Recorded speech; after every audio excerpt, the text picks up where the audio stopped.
Welcome to A Happy Life, a podcast dedicated to providing science-based education and tools for adding more happiness to your life. Hi, everyone. I'm Dr. Joshua Swift, professor of psychology at Idaho State University, licensed clinical psychologist, and author of Becoming Happy, a guide to self-care and holistic well-being. On today's episode, we are going to talk about being active and how being active can make you happy. In previous episodes, we have covered various types of activities that can bring happiness, including exercise and learning. Today, we are going to discuss activity in general. There is research that suggests that the more active you are in engaging in your world, the happier you will be. But before we get started with that research and the associated recommendations, let me just remind you to hit subscribe or follow below so you never miss any of our future episodes. And please share with others. Now, I'd like to start this episode with a review of some older studies that you may have heard of before. These were conducted in the 1960s and 70s by Martin Seligman. In these experiments, he would expose a group of dogs to an electric shock that they had no control over. These dogs were compared to other dogs that were either not shocked at all or given a shock that they could somehow stop. After some period of time with the initial shocks, he would place the dogs from all conditions into a large box that had two sections to it. On one side of the box, the researchers could press a button to make the floor shock the dog that was on it. And the other side of the box, the floor was safe. And in between those two sides, there was often a short fence that the dogs could easily jump over. So the dogs would be placed in the box on the side with the floor that would give them a shock. A researcher would push a button and then watch to see what the dogs would do. Now, dogs who had not been shocked before, and the dogs who had been shocked but previously had control over ending it, would simply jump over the short fence to the safe side. In contrast, and sadly, those dogs that had been previously administered a shock that they had no control over would just lay down and whimper when the floor started to shock them. Even though they could have easily escaped, they didn't. Now, Seligman referred to this as learned helplessness, because these dogs had previous experiences where there was nothing they could do to end the shock. They just believed that they continued to be helpless to it, even when escape was a clear possibility. Now, although it has been several decades since these studies with the dogs were published, the idea of learned helplessness that came out of them is currently one of the prevailing theories for explaining why some people experience depression. Whether it is through trauma or just repeated negative events, some people learn to believe that bad things are just going to happen to them, and that is completely out of their control. As a result, they feel sad and begin to engage in retreating behaviors. Just like the dogs who laid down and whimpered when they perceived they could not avoid the shock, many people with depression will start to withdraw inward, keep to themselves, sleeping a lot, and not really engaging in the world. These behaviors then lead to a negative cycle, causing the individual to feel even more isolated, helpless, and depressed, and then retreating even further. And 50 years of research has clearly shown that people who are sad or depressed are less active and engaged in their environments than those who are happy. Now, like I mentioned before, being less active can start after a trauma or repeated negative events. But sometimes it also happens when previously used activities are no longer possible for a person. So we often see depression when someone goes through a divorce or a move, and they no longer have access to the social activities that they used to engage in. Or when they experience an illness or a physical limitation that prevents them from getting out. As a world, we saw it with COVID-19, where there were increased rates of depression and suicide during the lockdowns. So, when we are feeling sad or depressed, how do we break that cycle of retreating or withdrawing, which only leads to more sadness and depression? Well, the answer is actually pretty simple. We need to become active again. Now, there are two somewhat overlapping ways to becoming active that I would like to discuss and focus on in today's episode. Other methods do exist, but I'm going to focus on these two because of the structured approach and guidance that they provide. The first approach is to simply act happy. Let me go back to Seligman's experiments with the dogs. Remember, the dogs that first learned that they couldn't control the shocks just laid down and gave up, even later when the shocks were escapable. Well, Seligman wanted to teach these dogs how to gain control over the shocks again. They tried several different things to do this, including loud commands telling the dogs to jump over the fence to the safe side of the box, and rewards placed on the safe side, and even having dogs watch other dogs jump over the fence to avoid the shock. But none of that seemed to work. No matter what, these dogs seemed to just hold on to that belief that there was nothing they could do to escape the shock. And so they just continued to lay there. Until eventually, the researchers tried physically forcing the dogs to the safe side by pulling on a leash and dragging them there. Seligman reported that it was very difficult at first, and a lot of effort was needed to move the dogs. But it was the only thing that would work. And then over time, as they continued to do this, it became easier to where a slight tug on the leash would prompt movement. And then eventually, they would get up and move on their own once the shocks began. So the way these dogs overcame learned helplessness was by acting in an opposite way.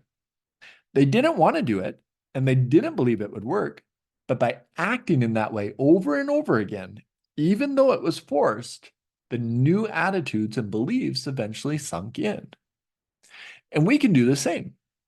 By forcing ourselves to act in a happy way, even if we don't want to, or we don't believe it will work, we will eventually start to feel the positive effects. And over time, it will become natural to us. This is the idea of fake it until you make it. And there are several research studies that show that this approach actually works. In a very early study that tested the idea that acting happy can make you feel happy, the researchers placed electrodes on participants' faces in various spots. And then certain electrodes would then be activated, and participants were instructed to tighten their muscles at those points. So by doing this, the researcher was able to induce a smile or a frown in the participants. The participants were then instructed to read a cartoon, rate how funny it was, and report their mood. Now, those who were prompted to form a smile reported that they were happier and that the cartoon was funnier than those who were prompted to form a frown. Now, although the researcher had told the participants that he was simply measuring facial muscular activity, several of the participants recognized that he wanted them to either smile or frown. And so some have argued that the positive findings from the study may have actually been due to demand effects. Well, several years later, other researchers found a way around this confound. Rather than specifically instructing participants to tighten certain muscles or make a certain face, they had the participants hold a pen in their mouth in one of three ways: with their lips only, which prevents a smile; with their teeth only, which forces a smile; and then with their hand, which doesn't produce any particular facial expression. So participants were told that they were doing this in order to investigate people's ability to perform different tasks with parts of their body not normally used for those tasks, much in the same way as an injured or a handicapped person often has to do. So that way, the participants did not recognize that they were being asked to show a certain facial expression. Participants were then instructed to perform a number of tasks with the pen in their mouth, most of which were to disguise the purpose of the study. But the task that the researchers cared most about was, like in the original study, to rate the funniness of a cartoon. As expected, the cartoon was rated as being the funniest when the pen was in the teeth, forcing that smile. This was followed by the pen held in the mouth by the hand, not forcing or preventing a smile. And then last, by the pen in the lips, which prevented the positive facial expression. Now, over 100 studies have now been conducted that have copied the methods from these two early studies in some way. Even one study found that when Botox was used in a way that prevented facial muscles from frowning, people were happier. But for others who had successful cosmetic surgeries that didn't prevent them from frowning, no mood benefits were seen. And a recent meta-analysis that synthesized the data from all of the studies in this area found that forcing a participant to hold a certain facial expression does indeed produce the associated emotion. So, if you want to be happier, force yourself to smile more. But smiling isn't the only way that you can act happy. Over the years, as I have worked with clients who experience depression, I have often recommended starting with a thought exercise. I've asked them to imagine that they were a little fly who was going to follow them around for the day. This fly was going to observe them and only them, and it could only notice their behaviors, not their emotions. Then, starting when they wake up, I asked them to imagine that they are happy. They are then instructed to write down everything that that fly would observe about them as they went about their morning routine. What would the fly see about their facial expressions, their body posture, their tone of voice, and their physical movements? And also, what activities would the fly see them engaging in as they got ready for the day?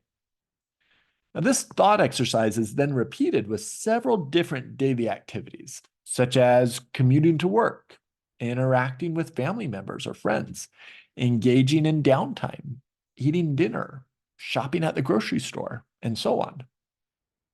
For each activity, they record what the fly would see about them if they were happy. Then their task is to simply go do those things. Now, another version of this that I've sometimes used with psychotherapy clients is to ask them to think about a time when they were happy. Then I have them describe everything they can about what they were doing at that time.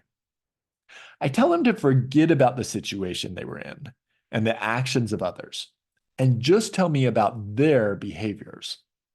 Again, once we write those things down, their homework is to go replicate those behaviors in the various situations and moments that they face in their daily lives. Now, at first, these activities maybe seem strange and fake, but by acting happy, people actually start to feel happy.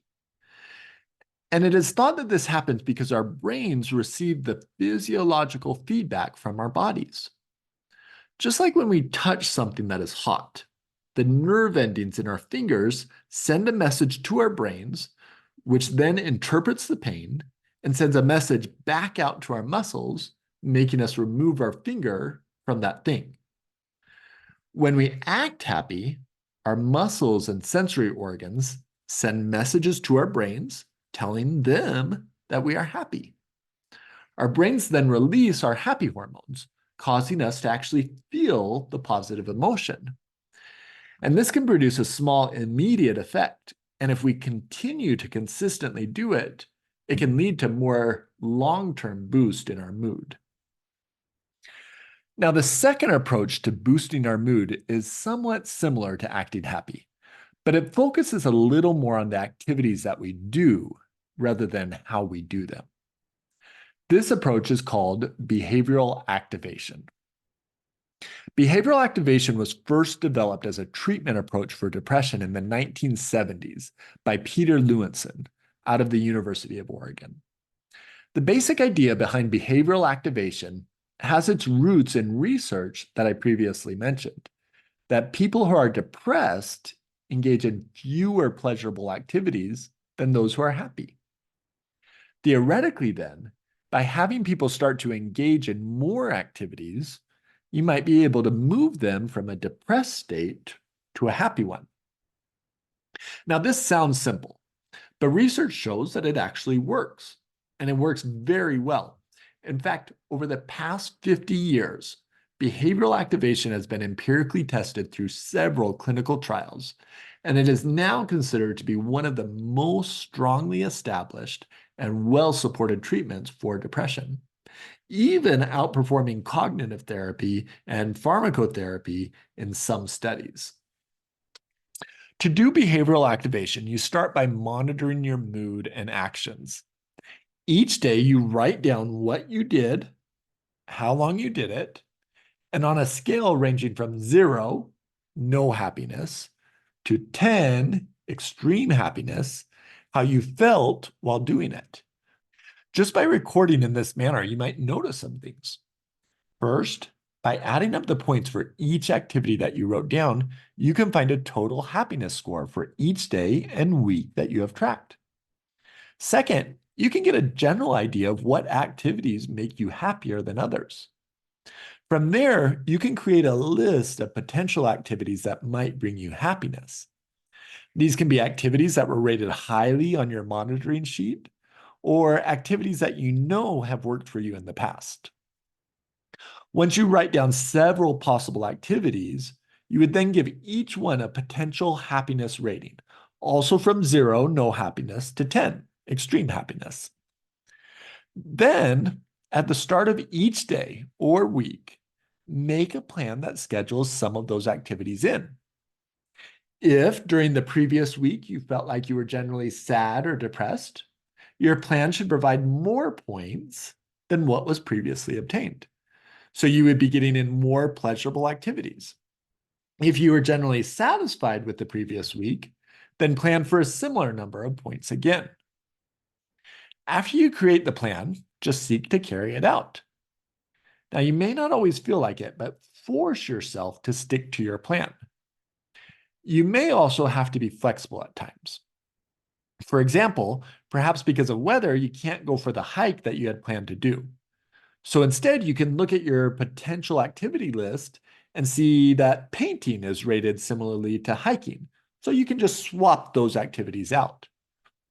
Or maybe you believe that one activity, such as listening to your favorite album, would give you 10 points of happiness. But when you actually did it, it only resulted in a 5. In that situation, just add in an additional activity from your list, either later that day or the next day, so that by the end of the day or week, you have met your total happiness goal. By doing this repeatedly over time, you'll find an activity level that brings you happiness. And engaging in that level of activity will become a natural habit again. Now, you can choose whatever activities you want, but the specific activities that you do choose to add to your schedule will make some difference. Usually, activities that require some level of physical or social engagement end up having the most positive effects.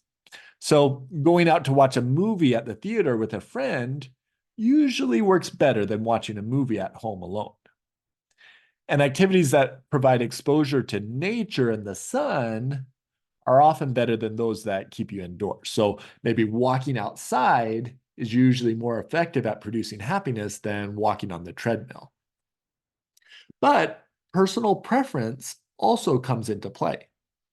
The best approach is to try it out in several different activities while monitoring your happiness and see what is most effective for you.